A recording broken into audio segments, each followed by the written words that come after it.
გამარჯობა, ეთერშია ქრონიკა 17-ზე, მე კეთი ქაშაკაშვილი ვარ, გამოშვებაში ნახავთ.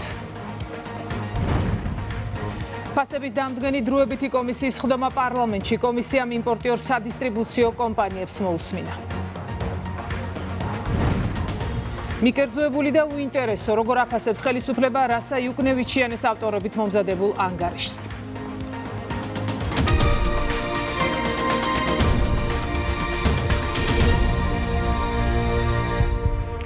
ძიმე ბრალდებები გონივრული ეჭვის საფუძველზე და ბრიტანეთის საელჩოს დუმილი კითხვა რა კონკრეტული ფაქტების საფუძველზე მიიღო ეს გადაწყვეტილება ბრიტანეთის მთავრობამ ამ დრომდე უპასუხოდ რჩება.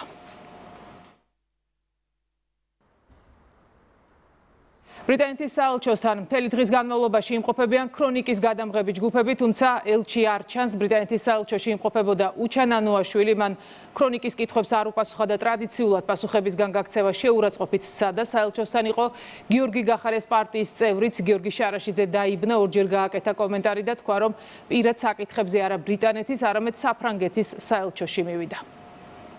რუსულ სპეცსამსახურების ტელევიზიას არ ვაძლევ კომენტარს. და რასთან დაკავშირებით ქონდათ შეხვედრა? რუსულ სპეცსამსახურებთან დაკავშირებულ ტელევიზიას. არა, ჩვენ რუსული ტელევიზია ბატონო უჩა და პასუხი რა გამცეთ? რუსული სპეცსამსახურების დაქვემდებარებაში მყოფ კომპანიას არ ვაძლევ კომენტარს. საფრანგეთის და საფრანგეთის საელჩოსთან რასთან დაკავშირებით? სხვა საქმეზე ვარ, საერთოდ პირად საქმეზე. პოლიტიკას არ ეხება, პირად საქმეზე ვარ ამჯერად.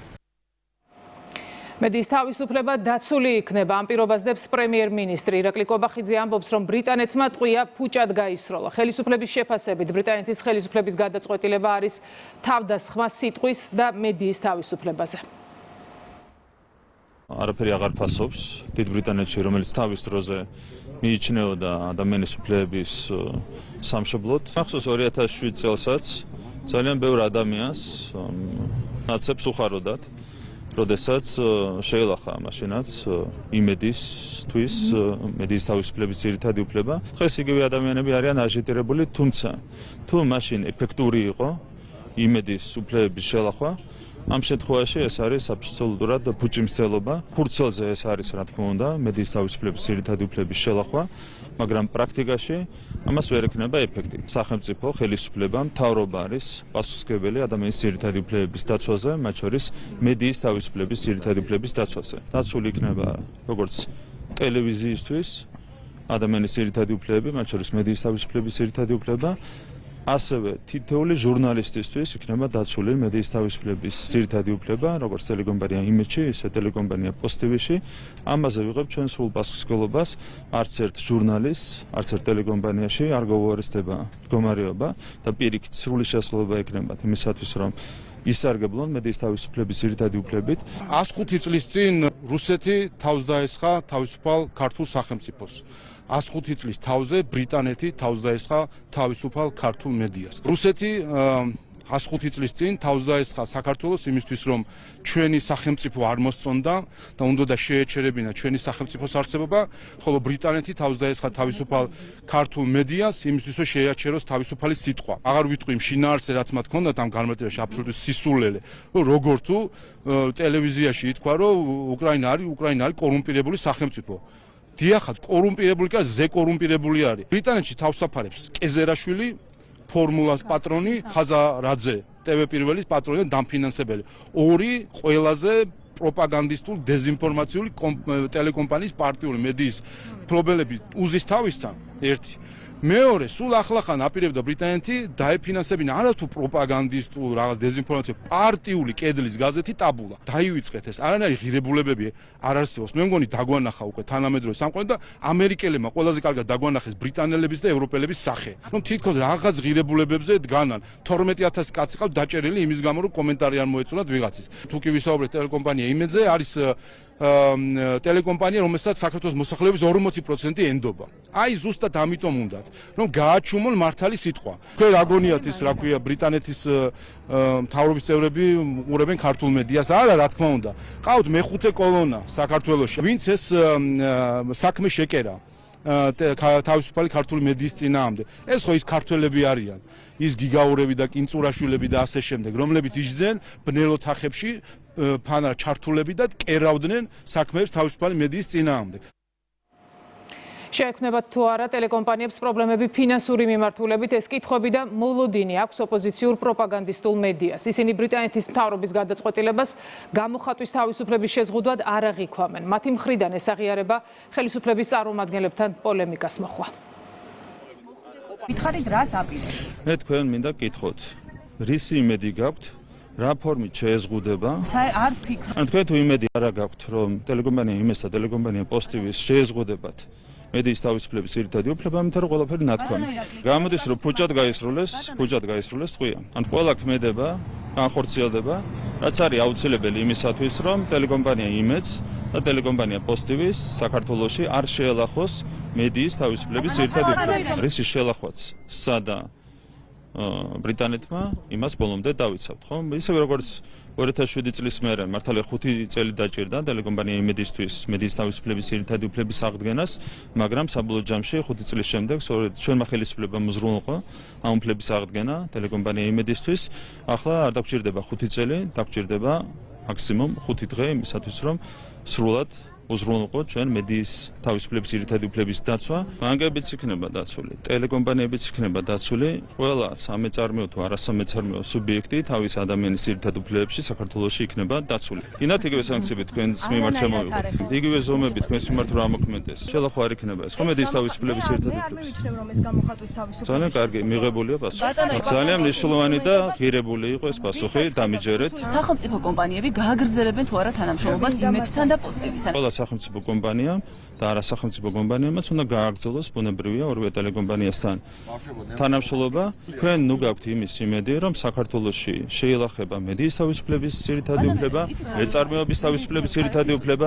ეს იყო თქვენი პარტიის ხელწერა 2012 წლამდე. თქვენ პარტიას ჰქონდა ფეხქვეშ გათელილი, როგორც მედიის თავისუფლების ძირითადი უფლება, ისე მეწარმეობის თავისუფლების ძირითადი უფლება. ვერ გავიგეთ რა საპასუხო ზომები იქნება მიღებული თქვენი მხრიდან. პარლამენტში აპირებთ რაიმე კანონის მიღებას? უბრალოდ ყოველსა ვიცოდეთ რას ნიშნავს ეს ყველაფერი, ხო? ჩვენ ფაქტობრივად ყავს ახლა თბილისში ყავს ბრიტანეთის ელჩის სახით ყავს ცენზორი დანიშნული, როგორც აღმოჩნდა, რომელსაც უნდა კითხოთ ახლა რას ნიშნავს ეს მათი გადაწყვეტილება. აღმოჩნდა რომ თურმე ბრიტანეთის ელჩი ცენზორად ყოფილა დანიშნული და ის განგი გამარტავთ რას ნიშნავს ეს ყველაფერი. მოკლედ საჭიროებს და მიხედავთ. ნეიტრალური საქართველოს შეფასებით საქართველოში პოლიტიკური შანტაჟის მორიგ მცდელობას ოლიგარქიული ოჯახები ამჯერად დიდი ბრიტანეთის ხელით ახორციელებენ. პარტიაში აცხადებენ, რომ რუსეთთან ომის გახანგრძლივება ისევ მათ ინტერესშია და ამ მიზნისთვის იყენებენ საკუთარ მარიონეტებს. საბედნიეროდ მათ საქართველოში აღარ ყავთ აგენტურული ხელისუფლება წინააღმდეგ შემთხვევაში იმედისა და პოსტივის წინააღმდეგ ისინი გამოიყენებდნენ სპეცდანიშნულების რასps და არა სანქციებს. მას შემდეგ რაც ევრობიუროკრატია სრულად გაკოტრდა და დაკარგა ყველანაირი ეფექტი და ძალა, რომ გავლენა მოახდინოს საქართველოში საზოგადოებრივ პოლიტიკურ პროცესებზე, აქცენტი კეთდება ბრიტანეთის მთავრობაზე, რომელსაც არაერთხელ შეუსრულებია საბედისწერო როლი, მათ შორის 2022 წელს, როდესაც ჩაშალა თითქმის უკვე შეთანხმებული სამშვიდობო მოლაპარაკება, რის შემდეგაც ასეულობით 1000 უკრაინელი დაიღუპა. მთლიანად აქვს მორალური სახე დაკარგული ბრიტანეთის ხელისუფლებას და მმართველ ელიტას და ის არის მარტივად კონტროლებადი, შესაბამისად ის ასრულებს ყველა ბინძურ დავალებას, რაც მოდის deep state-დან და ოლიგარქიული ოჯახებიდან. მათ შორის მოქალაქეები ითხოვენ, რომ უკვე დროა რაღაც ცოტა სხვა პასუხი გაეცეს ესეთ ქცევას. ელჩების, რომლებიც აბსოლუტურად ცილდებიან თავიანთ პირდაპირ მოვალეობებს და აღმაშფოთებელი ყველას დიპლომატიური სიტყვები იპოვენ. აღმაშფოთებელ რამეებს ჩადიან. აი ზუსტად ეს არის იქ საბაბი იყო, რა თქმა უნდა, უკრაინა და მასთან დაკავშირებული რაღაცები. მიზეზი აბსოლუტურად სხვა იყო და მეორე დღეს გამოვიდნენ და თვითონ აღიარეს ის მიზეზები, რაც იყო რეალური მიზეზი ამ ყველაფრის. ის რომ არ მივყვებით მათ მოთხოვნებს, არ მივყვებით მათ პოლიტიკას, არ მივყვებით ლიბერალ გლობალისტურ ნარატივს და ვიცავთ პირველ რიგში ჩვენი ქვეყნის ინტერესებს. თავდასხმას თავისუფალ მედიაზე ეხმიანება კახა ძაგანია, მემარცხენე ალიანსის ლიდერი მიიჩნევს, რომ ამ ცდელობებს შედეგი არ ექნება. ჟურნალისტების დასმულ კითხვებზე საერთაშორისო სიჩუმე ვერ დაამარცხებს თავისუფალ სიტყვას საქართველოში.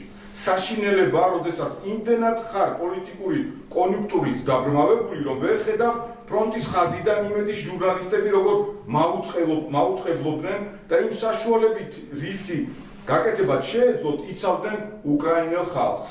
სრული სოლიდარობა მედია საშუალებებს იმედს და პოზიტივის სრული მხარდაჭერა ჟურნალისტებს. ანგარიშს, რომლითაც ევროკავშირს საქართველოს ხელისუფლების დასანქცირებას თხოვენ, ევროპარლამენტში მოწინააღმდეგეები ჰყავს. ევროდეპუტატების ნაწილი ღიად ამბობს, რომ ეს არის ჩარევა სხვა ქვეყნის სუვერენიტეტში. ანუკი ჩხიკვაძე გვერდდება ბრიუსელიდან პირდაპირ ეთერში.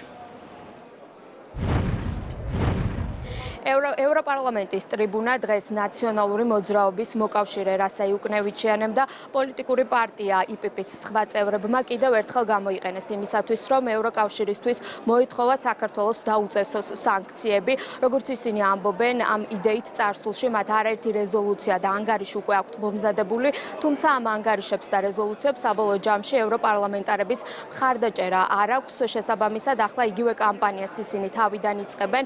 როგორც ისინი განმარტავენ, ერთადერთი მიზეზი, რის გამოც ისინი საქართველოს დასანქცირებას ითხოვენ, არის ქართული ოცნება და მათთვის პრობლემას სახელმწიფო პარტია წარმოადგენს. ისინი ღიად უცხადებენ უკვე მხარდაჭერას ოპოზიციას და მეტიც ამბობენ, რომ მათი პირდაპირ ვალდებულება ახლა საქართველოში ოპოზიციის დახმარება.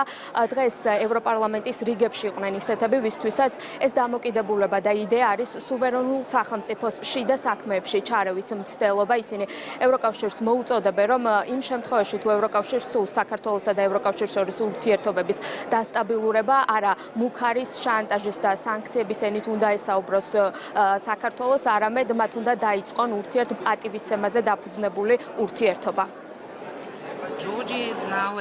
საქართველო ამჟამად მხოლოდ სახელწოდებით არის კანდიდატი ქვეყანა. ქართულმა ოცნებამ არა მხოლოდ შეაჩერა, არამედ ფაქტობრივად უკუაქცია საქართველოს ევროპული გზა. მინდა მადლობა გადავუხადო კომისარ მარტა კოსის კარგი თანამშრომლობისათვის და საქართველოსა და გაფართოების საკითხებზე მისი პრინციპული პოზიციისთვის. როდესაც დემოკრატიული უკუსლის განმარტებას ვეძებთ, ლექსიკონი აღარ გვჭირდება, უბრალოდ თბილისში უნდა ჩავიდეთ. ქართული ოცნება ყველაფერს აკეთებს, რაც შეუძლია, რათა ძირი გამოუთხაროს თავისი ხალხის ევროპულ მისწრაფებებს. რასაც დღეს საქართველოში ვხედავთ, სამწუხაროდ დემოკრატიული წესების სისტემური დარღვევაა. თუმცა ვფიქრობ, მნიშვნელოვანია, რომ გავაგრძელოთ სამოქალაქო საზოგადოების მხარდაჭერა. სურს საქართველოში ოპოზიციური ძალებისთვის მოწოდება დავამატო. მათ დიდსულოვნება უნდა გამოიჩინონ და საერთო შეთავაზება უნდა გააკეთონ. ეს ერთ-ერთი ამოცანაა, სადაც დახმარების ვალდებულება გვაქვს. ევროკავშირი დემოკრატიაზე ქადაგებს და სხვებს ასწავლის მას. თქვენ ამბობთ დემოკრატიული უკუსლა. იქნებ ეს უბრალოდ სუვერენიტეტისა და დამოუკიდებლობის დაბრუნება. თქვენ ამბობთ, რომ ეს რეგრესია. იქნებ ეს აღდგენაა. შესაძლოა სულ უფრო მეტი ადამიანი ბრუნდება საღაზრთან. ისინი აკვირდებიან, უსმენენ და აცნობიერებენ, რამდენად პრობლემურია ევროკავშირის პროექტი. ხედავენ ენერგორესურსებზე ფასების ზრდას და ისმენენ ომისკენ მოწოდებებს და უბრალოდ ირჩევენ მშვიდობასა და სუვერენიტეტს. და როდის გახდა BBC ქიმიური იარაღის საკითხებში ექსპერტი? შესაძლოა მას შემდეგ, რაც ისინი აფრთხილებდნენ მსოფლიოს, რომ სადამ ჰუსეინს აქვს ქიმიური იარაღი. ამიტომ გთხოვთ, ნუ მომიყვანთ მაგალითად BBC News.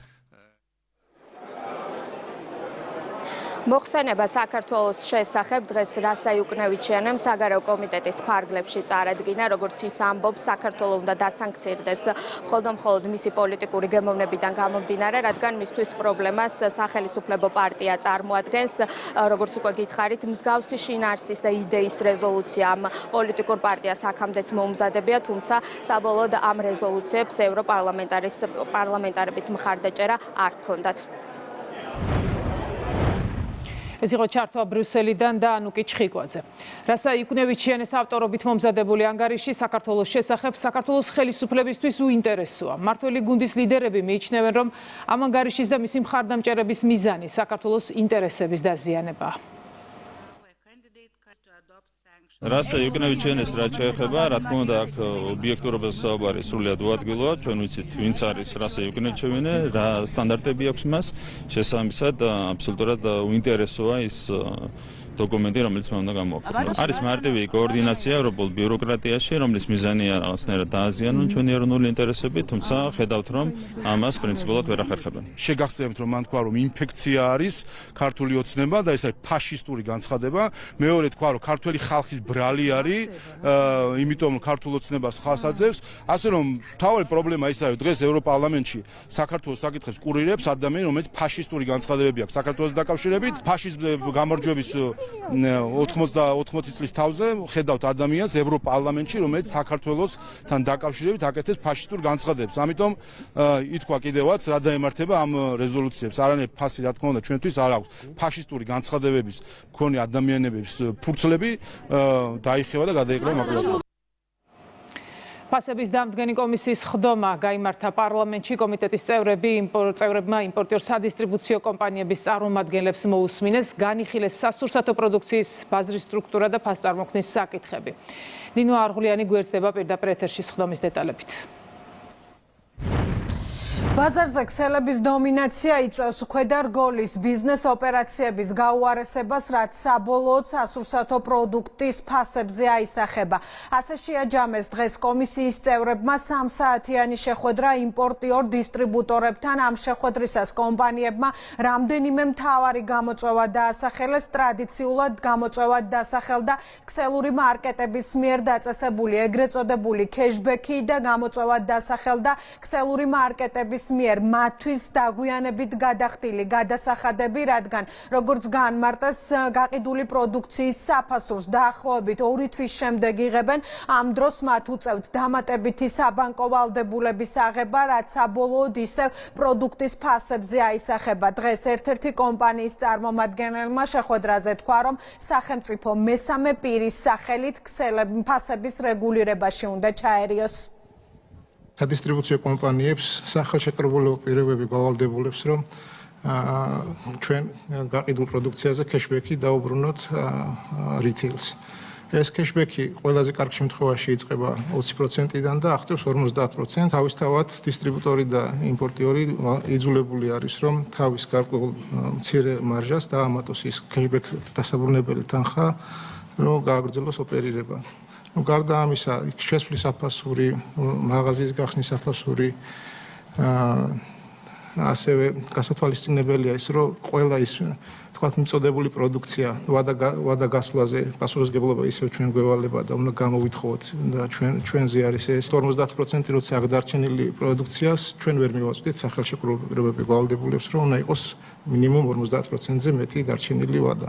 ამ ჩვენ ვერ იძულებული ვართ ეს ან ზარალზე გავყიდოთ. თქვენი საწყობიდან ფასნამატამდე არის სადღაც თვითღირებულებას ემატება სადღაც 42%, რაც დავითვალე. გარკვეული კატეგორიის პროდუქტებზე არის სადაც ქეშბექი მაღალია და შესაბამისად იქ ქეშბექის მეტი დამატება გვიწევს ფასზე. ქეშბექი გაყიდვის და მარკეტინგის დანახარჯებში ხო არ შეკავთ კატეგორიის ხარჯებში? მარკეტინგურ მომსახურებაში გადის ეს ქეშბექი. თვალში ძალიან მეც ერთი საკითხი, რომ რა პერიოდში ხდება გადახდები ქსელებში. აი, როდესაც ქსელში შეიტანეთ პროდუქცია, აი ჩემი ანალიტიკით, რაც აქ ჩავხადე, 73 დღე გამოვიდა, მაგრამ თქვენგან მაინტერესებს დაახლოებით რა პერიოდში გიხდებათ ეს პირველი და შემდეგ როგორ აფინანსებთ 73 დღეს. არის 60 დღიანი კონსიგნაცია, არის 75 დღიანი კონსიგნაცია. იმ შემთხვევაში თუ გაუნჯობესდა გადახდის პერიოდი, ასე რომ ვთქვათ, შემცირდა. თუ კი მოხდა ისე, რომ თქვენ საშუალება გექნებათ, რომ სწორი მონიტორინგი აწარმოეთ, გავაციფრულეთ ეს ყველაფერი და იცით ზუსტად რამდენი თქვენი ერთეული გაიყიდა.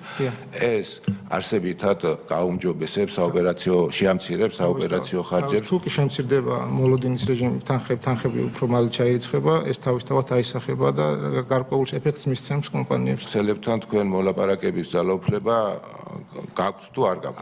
არა. როგორ შეაფასებთ? როგორ არის ქსელი გეუბნება თუ ჩემ პირობებში არ დათანხმდებით, თუნდაც პოპულარული ბრენდი იყოს, მე ჩავანაცვლებ სხვა ბრენდით. თქვენ რომ გადახდის პირობები გაგიუნჯობესდეთ, თქვენ შეძლებთ მნიშვნელოვნად შეცვლილებას. რა თქმა უნდა, მეტი რესურსი გამოჩნდება ხარჯების ეკონომიის შესაბამისად. ანუ ეს მნიშვნელოვანი პრობლემაა. საკმაოდ მნიშვნელოვანი პრობლემაა და თუ კი ამ პრობლემის გაუმჯობესების საშუალება იქნება, ამ მოგვარების ბოლომდე მოგვარების საშუალება იქნება, მადლობელი ვიქნებით. თქვენი ზეთი არ დავასახელებ კონკრეტულ ქსელებს. ზოგან იყიდება 7 და 70-ად, ზოგან იყიდება 9 და 75-ად, ზოგან 8 და 95-ად. ანუ ეს ფასთა სხვაობა განპირობებული არის იმით, რომ თავად ეს ქსელები სხვა ქეშბექს გთხოვენ, თუ მათი ფასნამატი ემატება შემდგომ და ფასი ესეთ ფორმაციას აკეთებს. ქსელები იღებენ გადაწყვეტილებას ფასნამატის შესახებ. მყიდველმა იყიდა, კარგ იქნება თუ რაღაც, თქვა 20 ლარად, არ აქვს მნიშვნელობა. რამდენი ღირდა პროცენტი რამდენია თქვენი მინდა რომ გამოვიყენოთ? თქვა 10 ლარიან პროდუქტზე გვაქვს ფასნამატი 53%-იანი ფასნამატი გამოგვდის საშუალოდ 21% მიაქვს რიბეითებს დაახლოებით 21% დაახლოებით 19% მიაქვს აი ჩვენ საოპერაციო ხარჯებს და სადღაც 3%-ის ფარგლებში რჩება მოგება. ანუ 22% არის თქვენთან. ესე გამოდის. რა უნდა გაკეთდეს თქვენი აზრით რომ ფასი შემცირდეს? თუკი ფინანსური რესურსების გამო თავისუფლებით ხარჯები შემცირდება, მან შეიძლება გამოიწვიოს მიწოდების მრუდის მარჯვნივ გადაწევა, რაც კონკურენციის პირობებში გამოიწვევს ფასების შემცირებას.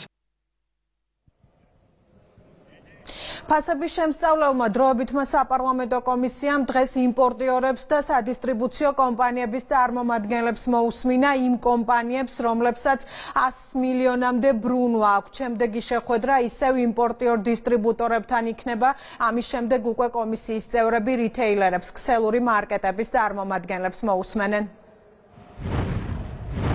პირდაპირ ეთერში ნინო არღლიანი საუბრობდა.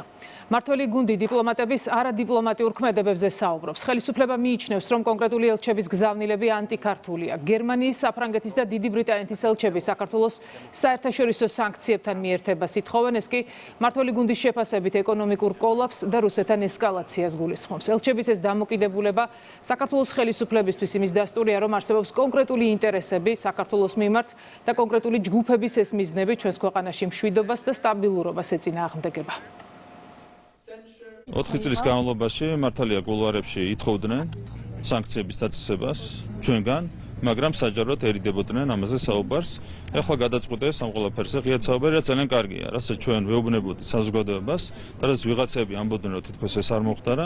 დღეს უკვე ღიად დაიწყეს ამაზე საუბარი. ჯერ იყო ევროპარლამენტის რეზოლუცია, რომელთაც ღიად მოგვიწოდეს ჩვენ სანქციების დაწესებისკენ და ახლა არის უკვე ელჩების განცხადები. მე მინდა შეგახსენოთ, რომ არის ქვეყნები, რომლებსაც ისინი აცხადებენ პროდასავლურად, ანტირუსულად და შემდეგ და ამ ქვეყნებისთვის, რომლებსაც ასევე არ დაუწესებიათ არავითარი სანქციები, არც ერთხელ არავის მოუთხოვია სანქციების დაწესება. აქედან ჩანს მარტივად ორმაგი სტანდარტი, აქედან ჩანს, რომ კონკრეტული ინტერესი აქვს ჩვენი ქვეყნის წინააღმდეგ. სიმართლის ელექსირი ქონა მიღებული რამდენიმე ელჩს, გახდა აშკარა, რომ მთელი ეს 4 წელი მიზეზი, რატომაც ჩვენ ევროკავშირი და დასავლეთი გვერდჩოდა, იყო ის, რომ ჩვენ არ დავყევით მათ თავარ მოთხოვნას და არ წავედით ესკალაციაზე რუსეთთან. აბა რა არის? თუ არა მეორე ფრონტის გახსნის მოთხოვნა, როდესაც საქართველოს ეუბნები, რომ უნდა დაუწესოს სანქციები რუსეთს, ტურისტები არ შემოუშვას, როგორც ევროკავშირის ელჩმა გითხრა, ვაჭრობა არ კონდეს რუსეთთან, ანუ ღვინო არ გაიტანოს ქართველმა გლეხმა. ბრიტანეთის ელჩი ბოლო პერიოდია კაბინეტიდან კაბინეტში დადის პირადად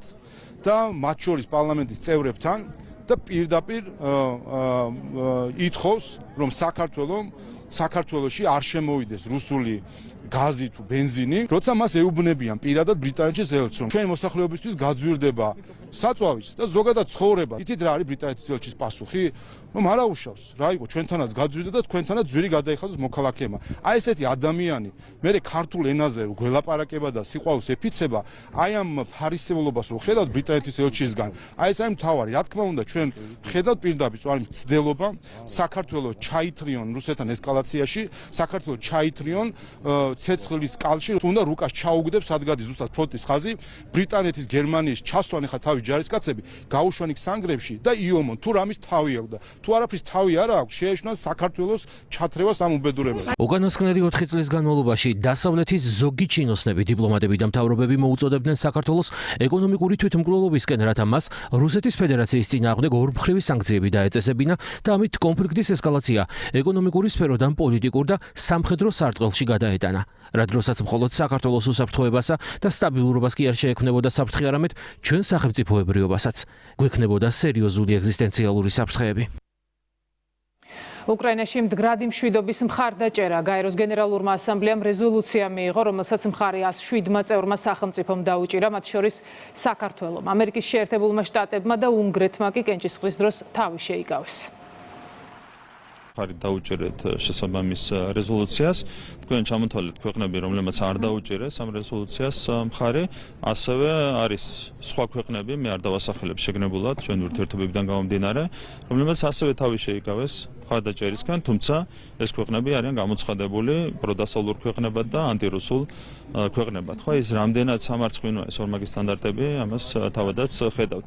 ჩვენი პოლიტიკა არის ძალიან მკაფიო, ჩვენ 1000-მდე სხვადასხვა ტიპის აქტს, მათ შორის რეზოლუციებს, განცხადებს და ამ შემდეგ შევუერთდით მთელი ამ 4 წლის განმავლობაში, რომელიც მხარს უჭერდა უკრაინის სუვერენიტეტს და ტერიტორიულ მთლიანობას და რომელიც გმობდა რუსეთის აგრესიას, სამხედრო აგრესიას უკრაინის წინააღმდეგ. ასეთ ფონზე ეს ორმაგი სტანდარტები, რა თქმა უნდა, თავისთავად მეტყველებს.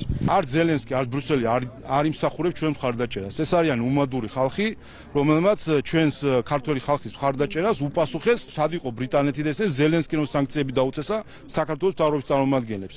ასე უმადური ადამიანია ზოგადად მე ხარ რომ პირველი ამერიკის პრეზიდენტმა უთხრა რომ მადლიერება გამოიჩინეთ ცოტავა და ზელენსკი არიჩენს მადლიერებას ამერიკის მიმართ არიჩენს საქართველოს მიმართ არიჩენს ასე არის ჩვენ მხარს უჭერთ უკრაინელ ხალხს ზელენსკის და აი ახლა დგება ის დღეები და ყველას გაგახსენებთ კიდე ერთხელ მის სამარცხვინო განცხადებებს საქართველოსთან დაკავშირებით ელჩი რო გაიწვია იმის გამო რომ აქედან ქართველები რატო არ გამოუშვით ჩვენთან საომრად და დასახოცადო ჩვენ უკრაინელ ხალხისთვის ვაკეთებთ ამ ყველაფერს და თავად ზელენსკის განაჩენს საბოლოო განაჩენს თავად უკრაინის ხალხი გამოდის. როდესაც ჩვენი პოლიტიკაზე ვსაუბრობთ უკრაინის საკითხთან დაკავშირებით არავის არ უნდა კონდეს იმის განცდა რომ ვიღაცას ვეკეკლუცებით ან რაღაც პოლიტიკურ პოზიციას ვიკავებთ ისეც რომ საყვედური არ მივიღოთ. ეს არის ჩვენი ხედვა, ჩვენი მხარდაჭერა უკრაინელი ხალხის მიმართ.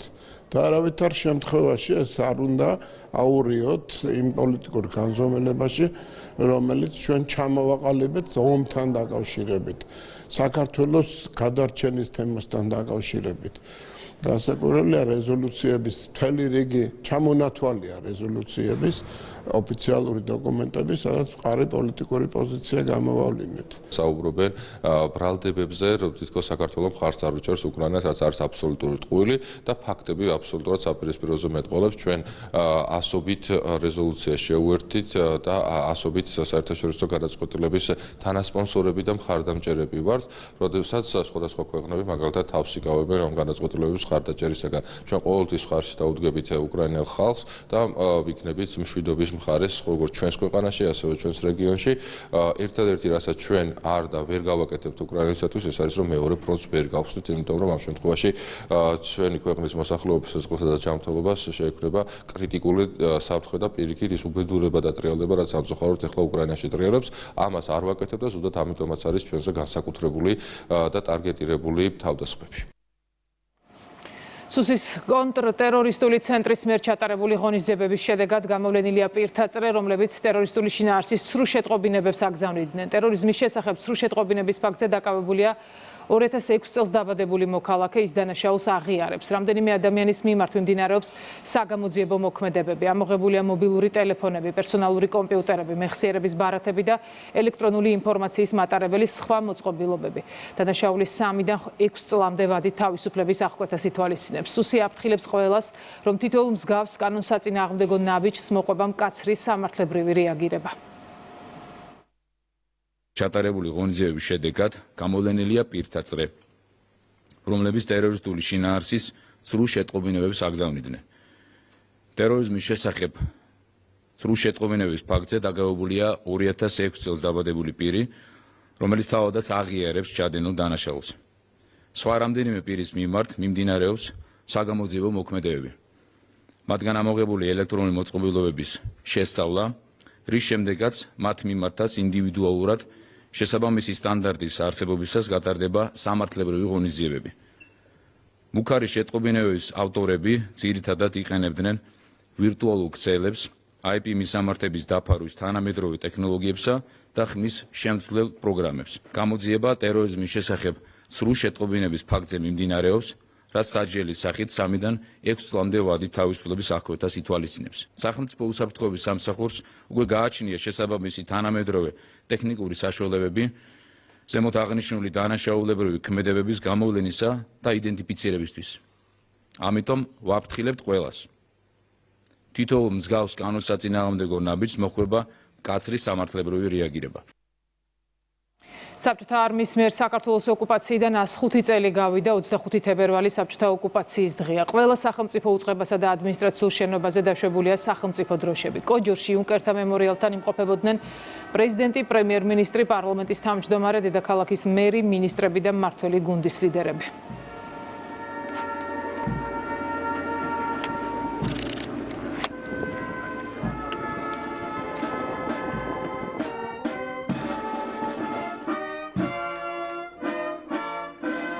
ბატონს მივაგებთ გმირებს, რომლებიც 1921 წელს შეეძებნენ საქართველოს ოკუპაციას, ისინი გმირულად იბრძოდნენ და მათ აგვიტოვეს გმირობის ჭეშმარიტი მაგალითი, რა თქმა უნდა, ჩვენი ვალია მათ გმირობისთვის პატივის მიღება, მათთვის პატივის მიღება და ეს დღე, რა თქმა უნდა, შეგვახსენებს იმას, თუ რამდენად მნიშვნელოვანია ყოველდღიურად ბრძოლა და შრომა ჩვენი სუვერენიტეტის დაცვისთვის და ჩვენი დამოუკიდებლობის დაცვისთვის. კიდევ ერთხელ ჩვენი გმირები ხაზროვენ ზუსტად ამის მაგალითს და ჩვენ უნდა ვიხმოვანოთ ზუსტად ასეთი მაგალითით, როდესაც საქმე ეხება ჩვენი ქვეყნის ეროვნული ინტერესების დაცვას, ჩვენი ქვეყნის სუვერენიტეტისა და დამოუკიდებლობის დაცვას. დამოუკიდებლობა არ არის მოცემულობა, რომელიც ერთხელ დგება და თავისთავად გრძელდება, დამოუკიდებლობას უნდა დაცვა.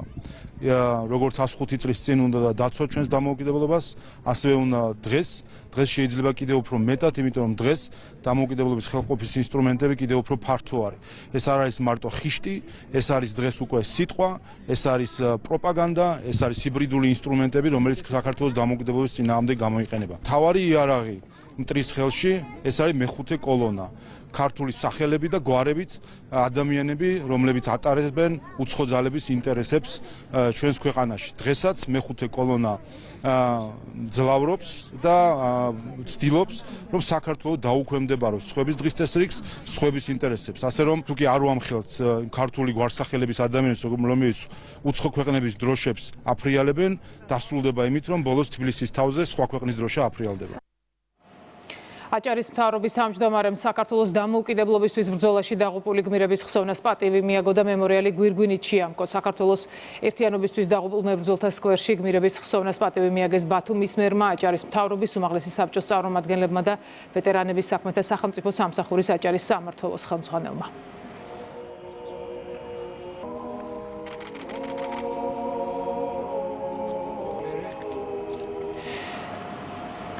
ეროვნული თავდაცვის აკადემიაში პარლამენტის თავდაცვისა და უსაფრთხოების და განათლების მეცნიერებისა და ახალგაზრდულ საქმეთა კომიტეტების ერთობლივი გასვლითი სხდომა გაიმართა პარლამენტის წევრებს, თავდაცვის მინისტრმა და თავდაცვის ძალების მეთაურმა უმასპინძლეს. პარლამენტის წევრებმა სხდომის დაწყებამდე თავდაცვის ეროვნული აკადემია დაათვალიერეს და ადგილზე გაეცნენ იუნკერთა საცხოვრებელ და სასწავლო პირობებს.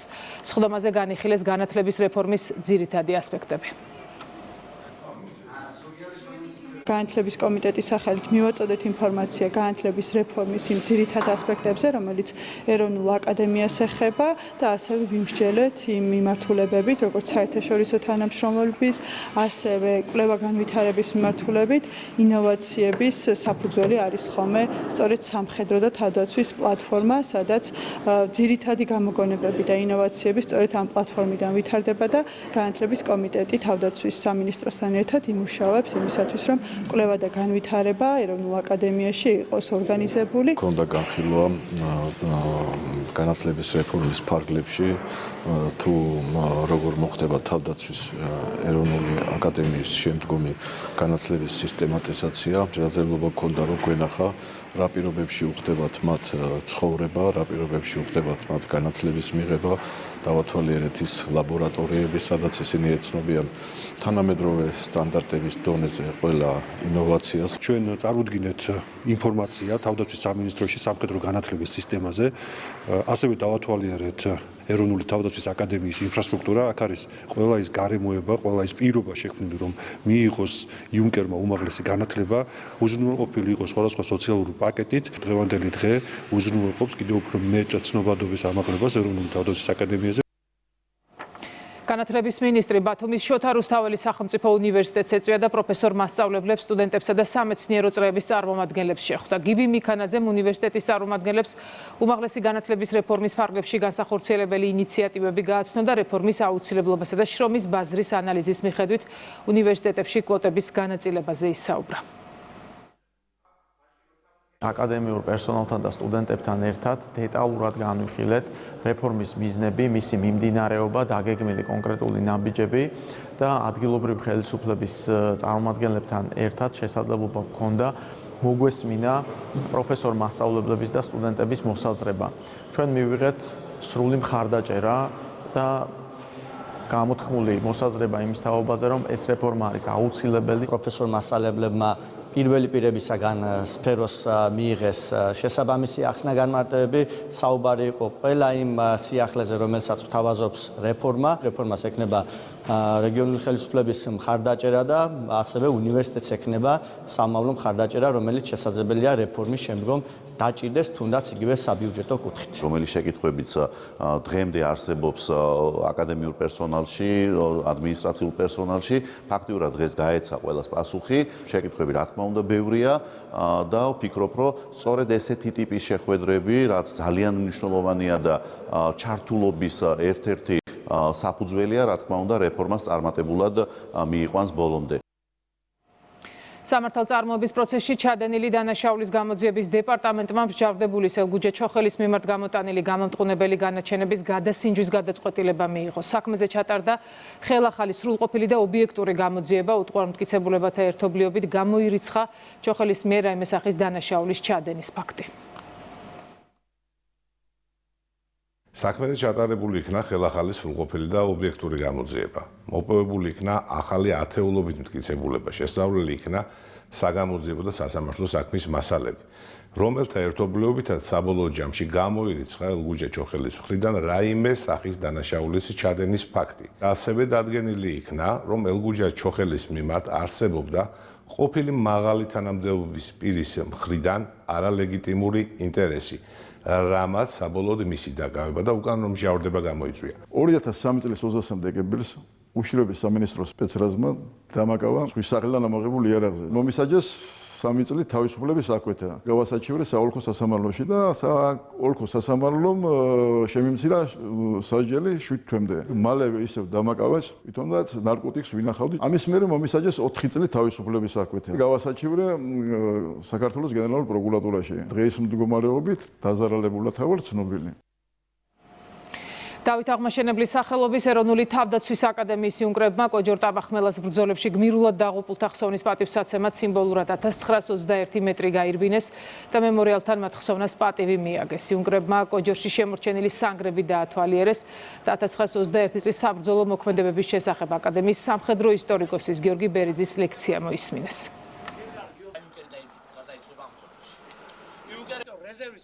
ჩვენთვის ეს უბრალოდ ღონისძიება არ არის, ჩვენთვის უფრო მეც ნიშნავს პატივისცემის გამოხატულება და სიამაყის გრძნობა გვაქვს და ხვდებით უკვე იმ ყველაფერს ჩვენი ქვეყნისთვის ამხელა ვალდებულება გაგვაჩნია. ჩვენ ყოველწლიურად ვატარებთ ამ გარბენს და ეს ტრადიცია გვაძლიერებს, გვახსენებს, რომ ერთი გუნდი ვარ და ერთი მიზანი გვამოძრავებს. პირადად ჩემთვის ეს არის ერთგვარი мотиваცია და საკუთარი თავით გამოცდა, რომ უფრო ღირსეულად განვაგრძო ის გზა, რომელიც ავირჩიე. ფრენბურთში თბილისის საქალაქო თამაშების ჩემპიონების ვინაობა ცნობილია. სასკოლო სპორტული ოლიმპიადის ფარგლებში ფინალური შეხვედრები ვაჟთა შორის 113 და 171, ხოლო გოგონებში 113 და 51 სკოლებს შორის გაიმართა და ორივე დაპირისპირებაში 113 სკოლის გამარჯვებით დასრულდა. ჩემპიონის სკოლის გუნდები თბილისის სახელით აღმოსავლეთ საქართველოს თამაშებზე იასპარეზებენ. სასკოლო შეჯიბრებები მასობრივ სპორტში საქართველოში მოქმედი ყველაზე მასშტაბური სპორტული პროგრამაა, რომელიც ყოველწლიურად ქვეყნის 64 მუნიციპალიტეტს მოიცავს და 100,000-ზე მეტ მოსწავლეს აერთიანებს. პროექტი თბილისის მერიის, სპორტის და განათლების სამინისტროების და ეროვნული ოლიმპიური კომიტეტის მხარდაჭერით ხორციელდება. ინტერესი ძალიან დიდია. 100,000 ბავშვამდე არის ჩართული ეს სტატისტიკა, მეტად შთამბეჭდავია ჩვენთვის. მადლობა, რა თქმა უნდა, სპორტის სამინისტროს, განათლების სამინისტროს, ქალაქ თბილისის მერიას. მათ გარეშე ეს პროექტი ვერ განხორციელდებოდა, რა თქმა უნდა და ვიმედოვნებ, რომ შემდგომშიც გაიზრდება უფრო ჩართულობის რაოდენობა და უფრო მეტ მასშტაბებს მივახცევთ. ქრონიკა 17 საათზე დასრულებულია. რამდენიმე წუთში იმედის ეთერს თია სიჭინავა განაგრძობს სტუმრებთან ერთად. მე ხვალამდე გემშვიდობებით, ნახვამდის.